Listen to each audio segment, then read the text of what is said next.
Welcome to the Patdown with Miss Pat. I'm comedian Miss Pat, sitting here with my co-host, Chris Spangle. You better get up, get out, and tune into this podcast. Miss Pat spit the truth, spit the real fact. Nothing but the ugly, classy at the same time. Pat got the flavor, these are not your same lines. It's the politics, she been on the real grind. It could be pretty but ugly at the same time. Just tune in, put your lock on the spin down. Ain't no need for the wait and turn it up now. What you talking about? Is it real though? They cut the game, you get no play like Nintendo. You wasted time, turn it up, nothing but the ugly. Straight off the top, everything she say, you know it's funny. Full blast, this a taste of the future. Listen on your iPhone, on your desktop computer. Share it, tweet it, ain't no way to beat it. Nothing but the ugly, turn it up and gon' repeat it. Nothing but the ugly, turn it up, nothing but the ugly, turn it up and gon' repeat it. Nothing but the ugly, gon' repeat it, gon' repeat it. For you podcast people out there who don't know who the fuck I am, let me introduce myself. I'm comedian Miss Pat. I've been a comedian for over 17 years. I got into this podcast shit because I think I've done everybody podcast about in the business. At one point, they was calling me a podcast hoe, Chris. You were out there just podcast after podcast after podcast. Yes, I've done Joe Rogan, Mark Maron, Bert Kreischer, Ari Shaffir, Tom Segura. I don't know how many times. Name some more you know I'm on. Joey Diaz. Yeah. There's like a million the crab feast. But I have to tell you this, most people don't even notice about me what this shit podcast thing started from. It started with a little known white dude by the name of Eddie If. Really? Yes. I can't even think of the name of Eddie If podcast. I think it's is it the If cast? It was called something else back then. But it started with Talking If. I think there was like a double entendre on shit. Right? I don't remember, but it started with Eddie If podcast. He's a comedian. He's a comedian. He's in LA, and a friend of mine here in Indianapolis was like, Miss Pat, this guy wants you to be on a podcast, and he wants somebody who tell real life stories. And I looked at him and I said, what the fuck is a podcast? He's like, oh, you just sitting around with mics talking to people. I said, talking to who? And then he pulled up Eddie's picture. I was like, what the fuck am I going to talk to this white boy about? He's like, oh, Miss Patty would love to hear your stories. And I was like, I don't really want to do this shit. And he was like, well, go do it, Miss Pat. I think it'll really help you. And then podcasts was like really blowing up at the time. Right. They was like, oh my God, if you do this one, you could probably one day get on Joe Rogan and your life would change. I'm like, y'all, ain't no fucking podcast, no Johnny Carson, okay? Oh, how wrong you are. Oh, how wrong I fucking was. Right. I did Eddie If, and I go over to his house, and it's sitting there, all of these, young white boys in their 20s and shit, and they drinking and smoking weed, and it was the weirdest shit, because I'm a mother. Yeah. And I think one guy had his nut sacks out. Wait, what? I want to think one of them I've been on so many, somebody had their nut sacks out. I think it was Eddie Ills. And they were just wild the fuck out. And I'm sitting there talking and they talking about sex. And I'm like, I'm a grown ass woman. I'm not about to tell you fucking kids about no sex. Right. And if I'm not mistaken, I think I asked about squirting. Right. Okay. You don't strike me as like an Amy Schumer who talks a lot about sex. So like squirting doesn't. I didn't even know you could squirt. Really? Okay. Yeah. I've been married a long time. It's just the same move, right, up and down, and we fall asleep. Right. So I'm like, what the fuck are you white boys talking about? And then you had to go. Then I kind of got in. I just kind of went with the flow, and I remember leaving there feeling so fucking dirty. Like I had just fucked 5 white boys and just threw them out the back door. This is some crazy shit. And so I ended up he asked me to come back on, and then somebody heard it, and everybody's like, oh my God. They just started sharing me. You got to put her on, and you got to put her on. And people just started sharing me from one podcast to another one. And I just really passing you around. They was passing me around. Thank God I got on a panty liner. And then I remember ended up meeting Ari Shaffir. That was interesting. I would imagine. Yeah, because he's Jewish, and only Jew I ever knew was Jesus Christ.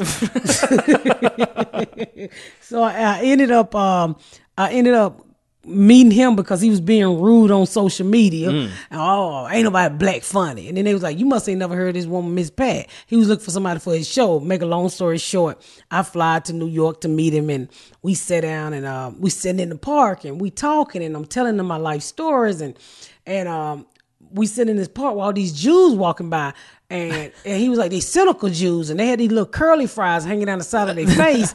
And I'm like, where the fuck is your curly fry? That's my husband. Okay.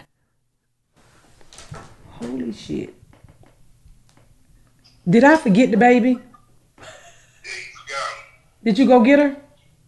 Yeah, I got him. Okay, I was doing the podcast. But, see, you had to do everything. I'm sorry, y'all. I have to do every fucking thing. You can record that. I'm going to leave in. Did I forget the baby? I did. Yeah, I'm sorry, y'all. I forgot my fucking baby. I'm sitting here doing a damn podcast.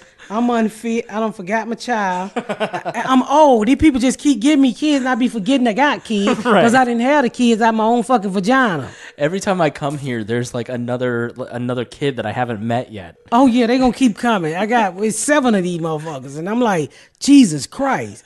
And then she didn't call me to tell me if she got a baby. Right. Answer the fucking phone. This is the shit I go. That's why I don't like coming home. Because when I come home, I gotta say everybody. Got to get the grandkids. I got to get the damn. I forgot all about my damn child. I would say put it on mute, but you would forget another child. So yeah. I'm so sorry. I literally forgot my child at school. I damn near jumped up, and I took a shower and I didn't put on a bra because I said I'm gonna run up here when we finish the podcast, get the kids, and come back and get in the bed. Right. Shit me. I done left the goddamn child at school, and look at this bitch. I answered the phone. I guess she got her own kids, but let's finish. All right. So you're the Hasidics with the curly fries on their head, and you're with Ari Shafir in the park. Yeah, I was talking to Ari Shafir in the park, and I was like. At first, I thought he was gonna be an asshole, because then I started to Google him after I met him. Yeah. And my son knew who he was, and he do all these racist videos where he pick up Mexican and then take them down to the place where they get deported at.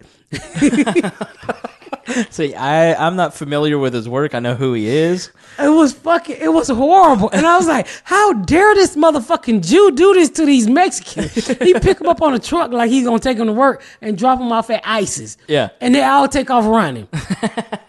So my son was like, oh my God, he's so funny, mama. And it just went on and on and on. And I ended up doing Bert Kreischer, which was fucking, you know, his wife is from Georgia, so we could relate a lot. We both Georgia peaches, because they call when you're from Georgia, you're a peach. Right, yeah. And then I did Tom Segura. I don't remember the order. Then I ended up doing Joe Rogan. That was interesting. Was that like the one where I would imagine when you do some shows, like I've seen people go on Rogan and immediately like the heat behind them.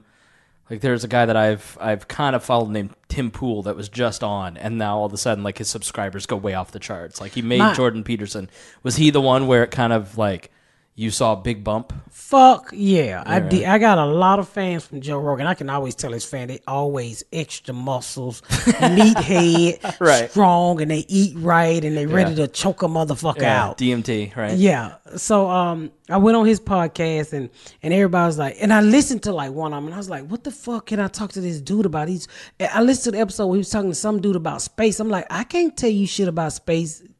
Joe Rogan, I don't know how to fucking relate to this dude. This fucking super educated nerd dude. I can't talk to this dude. Right. And I remember telling my husband, well, I can't. This motherfucker be talking about space and health, and all I know how to do is shoot a nigga. Well, that's I think the thing about Rogan's podcast, that why so many people love it, is because he has such a broad range of people on.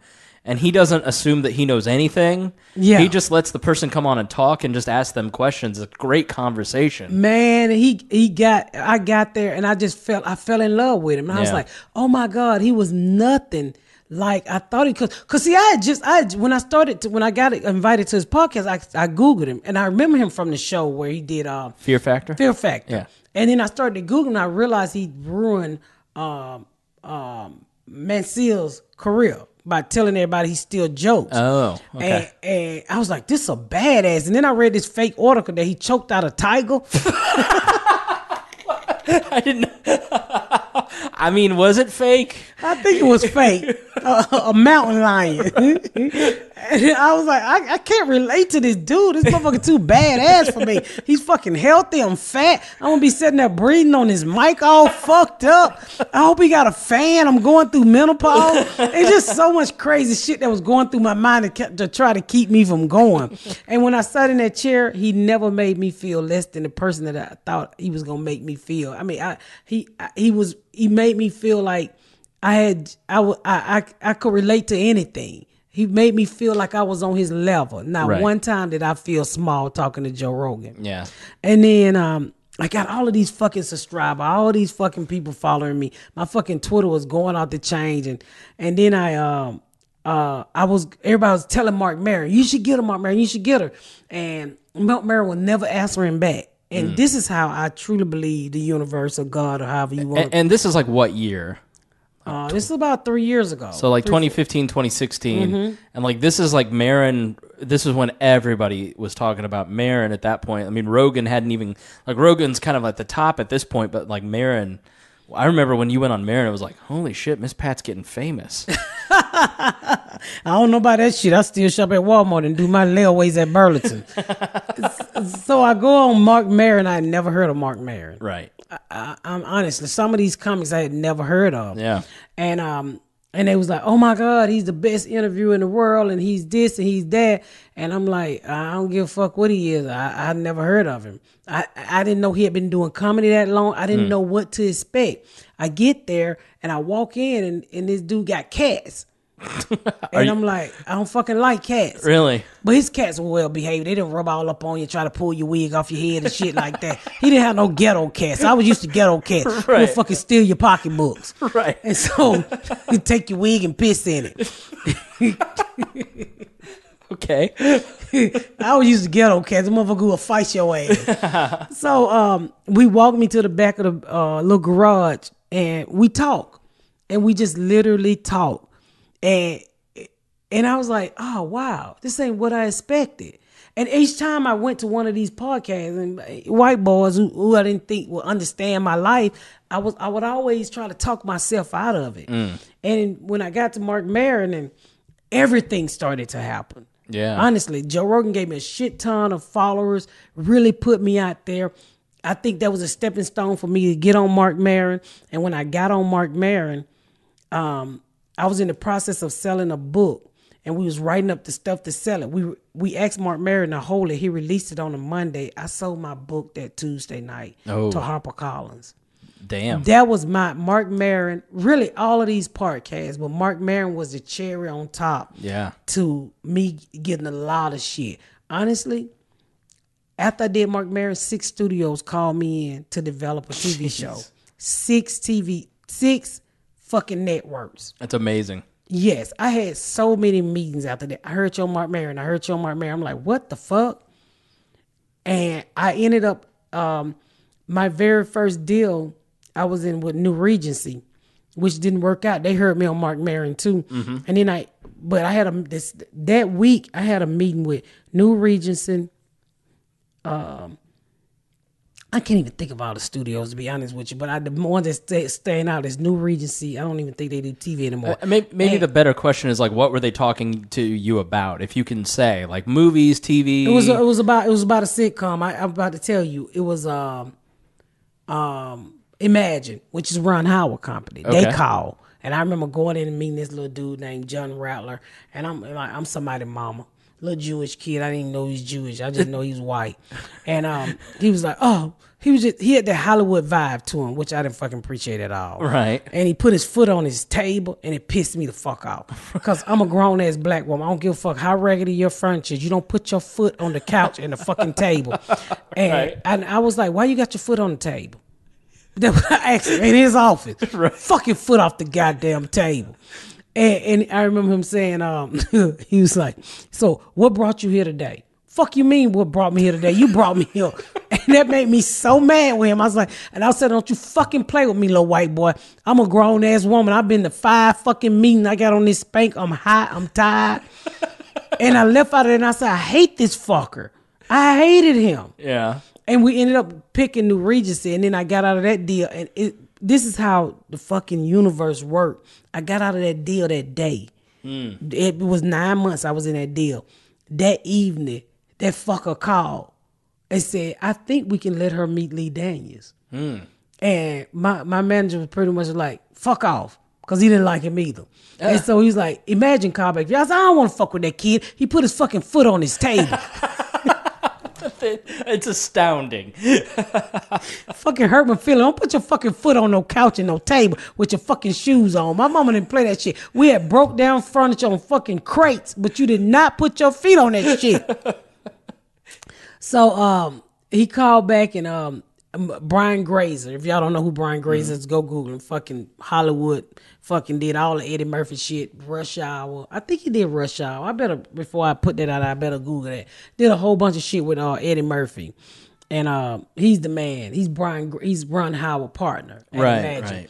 He ended up calling my manager and said, well, we really would like to, let Miss Pat meet Lee Daniels. And I was like, what am I meeting Lee Daniels for? The dude with the pajamas on? Because he used to always walk around in pajamas. I didn't know that. What has Lee Daniels done? Like what? Butler. He done The Butler, Precious, Empire, Star, fucking so many other movies on that you've seen. Right. Monster Ball. Okay. Yeah. That's what Halle Berry got a fucking Oscar for. Yeah. So legit as fuck. Legit as fuck. Yeah. And so my manager was like, I think you should listen to him. Go, listen to him. So I live here in Indy, and I would say, okay, I'll go up to New York. Up to Chicago and meet him. And I went up there to meet him, and I just fucking fell in love with him. Mm-hmm. And I was like, oh my God, he's fucking real. I think he can get it. Yeah. And we sat down and talked, and I was like, this is it. Because I had also met with Gingy Cohan from Orange is New Black. I had met with a lot of people through that podcast that I released with Mark Maron. That's crazy. Yeah, she was one of them. Gingy Cohan is so fucking nice. Yeah. And so I went and met with Lee Daniel, and I ended up saying, I think we can do this. And we sat down, and here we is 3 years later. We just sold my show to Hulu. Oh, wow. Congratulations. Yeah. That's awesome. Well, thank you. So if you don't know me, you go back and listen to some of those guys' podcasts, because I think if I had to sleep with everybody, I got about 35 white babies out there somewhere. Well, I think you'd be aware of the baby. Literally that I left behind. Yeah. If I have a baby now, that motherfucker gonna have to keep it. I can't deal with no more goddamn children with these crack babies I got at this house and all these other babies I got at the house. Well, I think, in your first episode, you want to kind of introduce maybe what we're going to talk about here on the episode and where you came from, because you didn't quite have a normal life, quote unquote. No, I didn't have a normal life. Yeah, so people are going to be kind of surprised when they hear future episodes, I think. Well, I'm from, let me give you a little bit of background on me if you're not familiar with who comedian Miss Pat is. I'm from the inner city of Atlanta. I used to traffic cocaine. Well, crack. I don't know if it's trafficking. I just put it in my pocketbook and took it to my trap and cut it up. But according to the Clintons and the Bushes, that was trafficking. So, right. But me, I wasn't in traffic with it. It was in my purse or either in my underwear. So I used to sell drugs. I had 2 kids by the time I was 15. Got shot a couple times. Went to prison, and then here I am today. But a little bit more in-depth background on me. I sold drugs, had a very interesting life. Yeah. With those 2 kids in the midst of selling drugs, got shot. Dude shot my nip off. I'm so tired of telling that story. And my kid's father shot me in the back of the head because I was in a very abusive relationship. Right. But I'm no weak bitch, y'all. I want y'all to know that. He did shoot me in the back of the head, but I shot that motherfucker back too. He went to go get his tie changed, and I shot him in the leg with a 22, and it broke his whole leg. And I went to the hospital to pick him up, and when I got ready to pick him up, his baby mama was there. So he wouldn't get in the car with me. So I was like, dude, I shot you so I can take care of you. So he wanted to be a badass and go with the other baby mama, so I ran him and her over. I didn't hit her. I ran him over and broke his cast. And they took him back in the hospital. And so I snuck in the emergency room and I whispered in the ear. I said, I'm the one who gonna write on your cast first, bitch. Not that bitch. If she wants you at her house, she needs to shoot you in the other leg when this leg get well. I don't think I've heard this story before. And I've read the book. I don't think that made the book. So how? That tells you what a great book Rabbit is. When that story wasn't good enough to make the book. Jeez. Yeah. But we should maybe. I have a book out. I do have a book out called Rabbit. Oh, I have a book out called Rabbit, and I'll tell you about that when I come back after this break.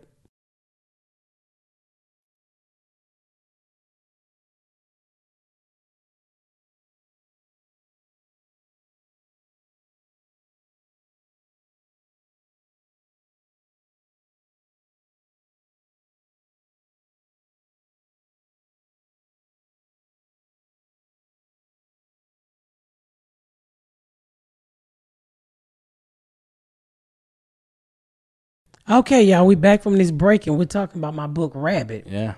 Yeah, I'm an author. It's a really great book, y'all. It's got 5 stars on Amazon. It was nominated for an NAACP Image Award. I wrote this. HarperCollins put this book out as a really great book. It's one of the best books I've ever read, and I'm not just saying that because I'm your co-host.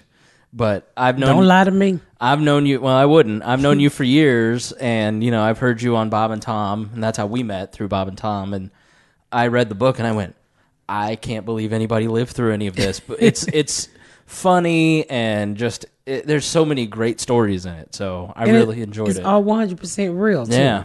I didn't make up shit. I didn't put no fluff in there. I didn't play. I wanted to tell the real deal. And it's what's crazy. When we first wrote this book, it was another version of this book. And HarperCollins like, no, bitch. People would be crying, falling in the street reading this shit.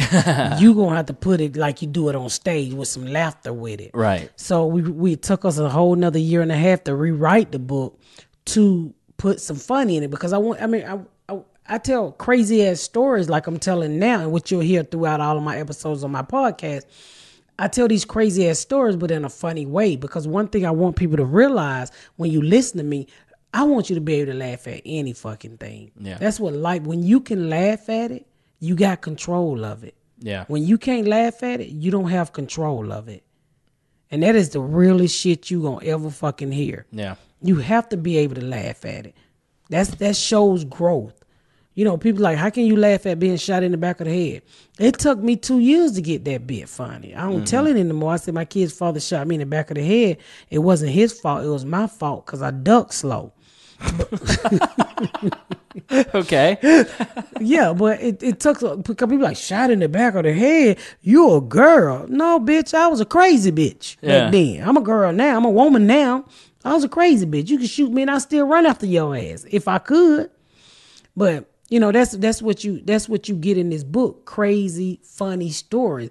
Even though you know that they're fucked up, you still laugh at it. And you sometimes you catch yourself. I remember doing the audio, but I was like, who the fuck life is this? I was like, holy shit, that's my life.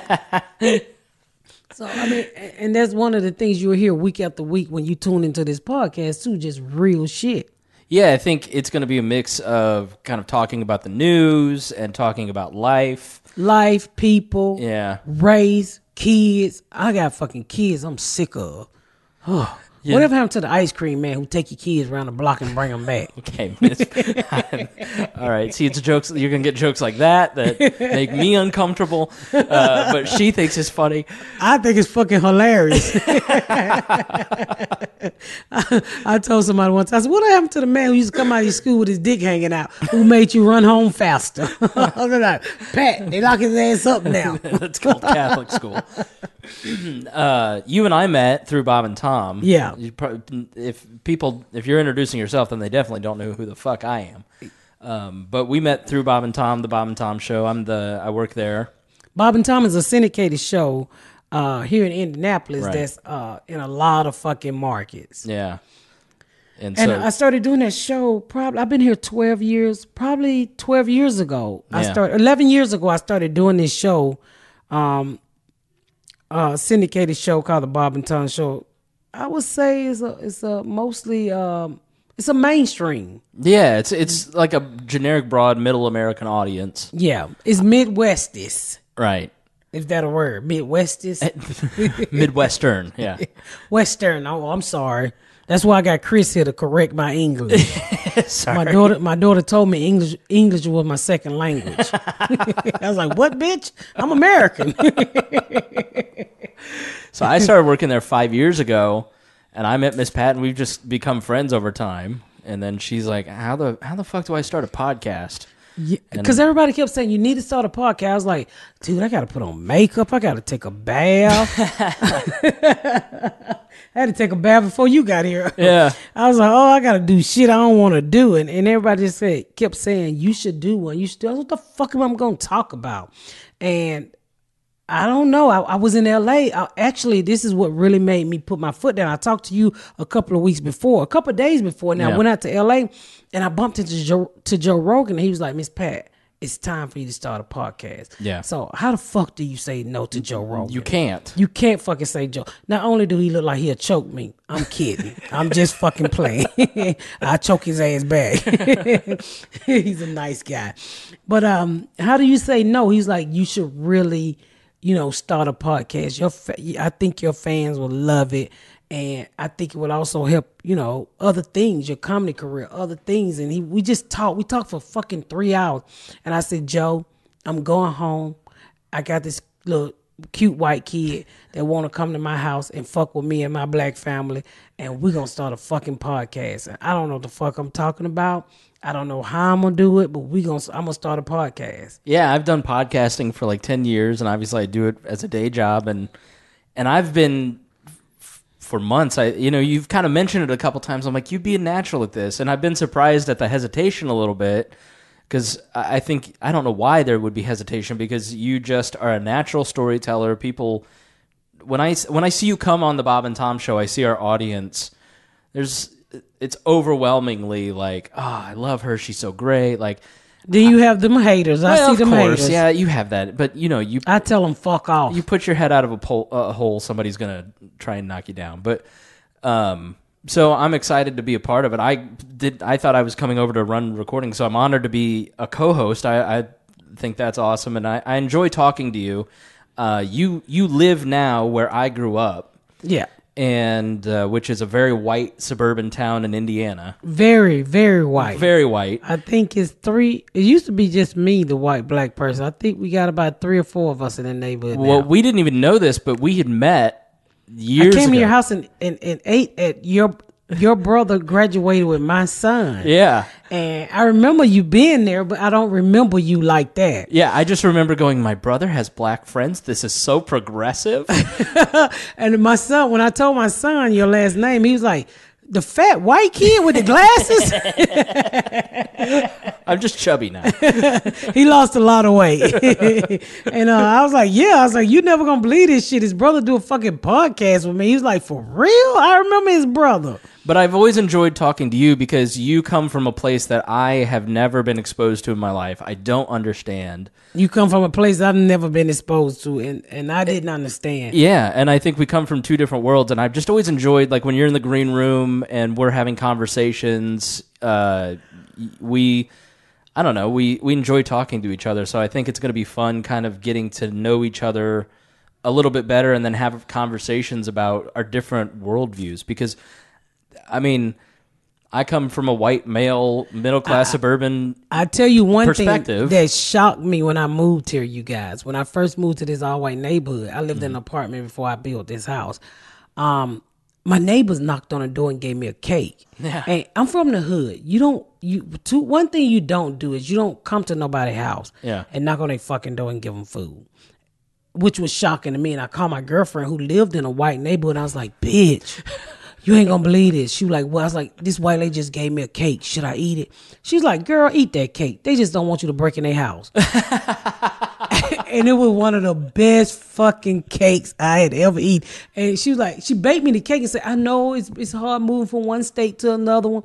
And I knocked back on that bitch. I was like, I'm still depressed. Can you make me another chocolate cake? Any place we've ever moved in this town, a neighbor has brought us something like, I don't know. So I think it'll be interesting to have conversations over time to learn from each other, having two completely different backgrounds, but then also having this common location, this common reference point of where you live now and where I'm from.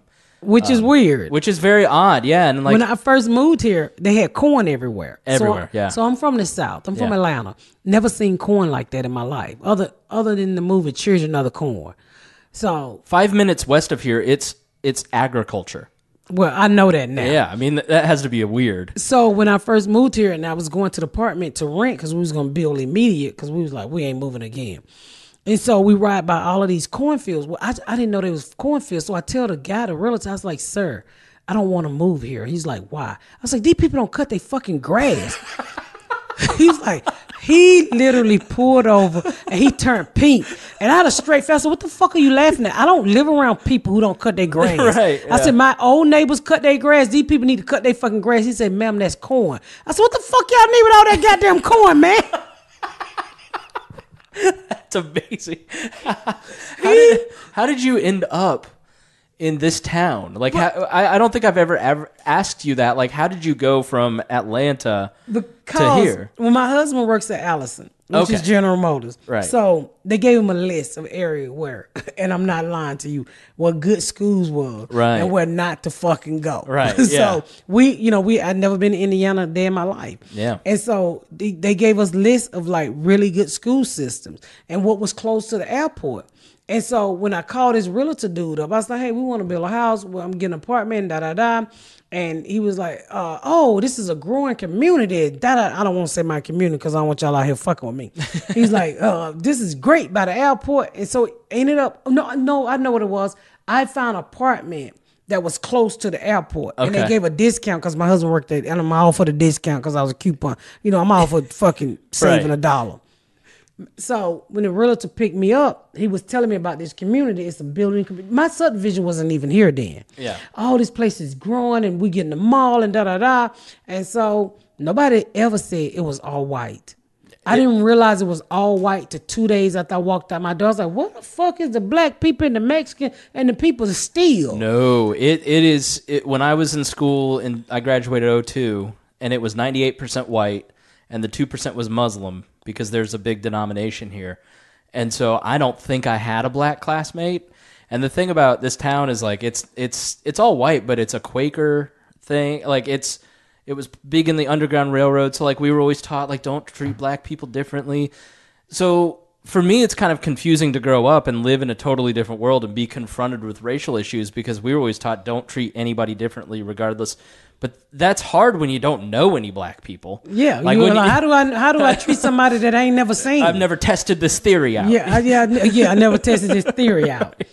And so once I got here, it was a culture shock. I fell into depression. Oh my God, I was like, do I walk away from my family, my marriage? It was just too much of whiteness. I had never, one of the things when I moved here that really came up was my mama taught me as a kid. She said, Pat, this is what scared the shit out of me. Because after I did Bob and Tom and my fan base started to turn white, which scared the shit out of me. And the reason why it scared the shit out of me, because I had never had any really dealing with white people other than the police or the caseworker. Right. So my mama taught me as a kid, she said, Pat, white people are better than you. Never look them in the eye and they're the fucking devil. So my whole life I was scared of white people. Here I am in my late 20s when I moved here. I'm sorry. I was in my early 30s when I moved here. And I was scared shitless of white people. I was so scared the first time I went on Bob and Tom's show, I was bombing. They damn near put me out. And my friend Dion texted me and said, you bombing, bitch. I was like, I know, but you had heard all these things about Bob and Tom and shit. And I was like, I don't know what to fucking do. He's like, just tell me you got shot in the titty. I was like, right. Tell these white people I got shot in the titty. He was like, fuck yeah. And that's what saved me on Bob and Tom. Yeah. But I was so fucking scared because that little bell was ringing off in my head. They're better than you. They're better than you. Never look at me now. They're a fucking devil. So I had that slave mentality, and white people probably don't even notice in black people when they look down. That comes from slavery. Never. No, it's not even a consideration. But it's come from our ancestors. I think it just it to me it showed weakness, and I would always look down because I was scared of white people. I was literally scared of them from what I was taught from my mama. So when I got here, and my fan base turned white. And I told my husband one night, and I had turned it into a bit I used to do. And I said, these fucking white people scaring the shit out of me. I don't know why they my fans. How they get this shit I'm talking about. He's like, what's wrong? Well, I said, I don't know why they like me. And then I told him, I said, my mama said they better than me. Never look them in the eye and they're the devil. My husband was like, Pat, your mama is fucking stupid. Right. And that night I realized, he made me realize we all the same. And my bit was, I would point out a woman, I say the only difference between me and you is my titties is bigger than yours. Right. But it took me to move here and get into this environment to realize that we was all the same. And I think there's got to be, I have friends who live in southern Georgia or who live in Georgia, and they're in their early 20s, and their world in terms of racial, white attitudes towards race is so different than, I genuinely don't even understand that they could live in that environment. So I'd imagine coming to a northern state, especially a town that was very progressive on race. Well, they said one of the things they told me was the Klansmen started around here. So, and they told me, they was like, don't go to Martinsville. Yeah, that's it. Yeah, we'll have to talk about that some other time, because that's Martinsville. There was definitely, this was a Klan state in the 20s, but the Klan in Indiana was anti-Catholic more than it was anti-black, because there weren't a lot of black people. Like my great-grandparents, when they came to Indianapolis in the 70s, a black guy got on the elevator, and my great-grandmother goes, Miles, there's a black person. Because it was like the second or third time she'd ever seen a black person in her life. Because she was from southern Indiana. It just wasn't, for somebody who was born in 1911 in Indiana, you weren't exposed to people of different cultures. You spoke German. So I think I'm interested to talk about this more on a future episode, just because I am curious about how your views on white people have progressed since you've been here. It's progressed a lot now. Yeah. I've been here 12 years, and I'm glad that I was exposed to white people, because my whole life I thought you was the devil. Right. And then I realized by living here in Indiana in a white community, devils come in all forms. But as a kid, I was taught you was the devil. Yeah. Before I moved here, dude, I wouldn't fuck with you like this. Yeah. You wouldn't be sitting in my motherfucking house dropping them white crumbs and roots. Well, and seeing your audience, like the Bob and Tom audience, and why they react to you, it's because we all the same. Because some people want to understand your life experience, and you explain that life experience in such a funny way. Like when I read your book, I went, holy shit, people live like this. This is real. And I know a person who lived through this and was successful, and I want to know more. And it's not about it's not about ranking. It's literally I want to know your worldview, and you're a comedian. And so I think sometimes from the other side, it's that attitude of, the white devil, whereas you're confused by it and we're going, no, we want to know more. Please tell us more. And you're really fucking funny. Two things I learned about white people. Evil come in all colors. Yeah. Every white person is not a white devil. Right. And you guys don't smell like dogs when you get wet. Is that yes. a myth? Okay. All right. I did not know that. Just like you probably didn't know black people tan. No, I did know that. We burn. But I didn't know that until I was 33. So, yeah. So it's a learning. There's one thing you will get from this podcast. I think we all learn something together. Yeah. And we agree to disagree. In the end, I truly think it's all about respecting each other's opinion.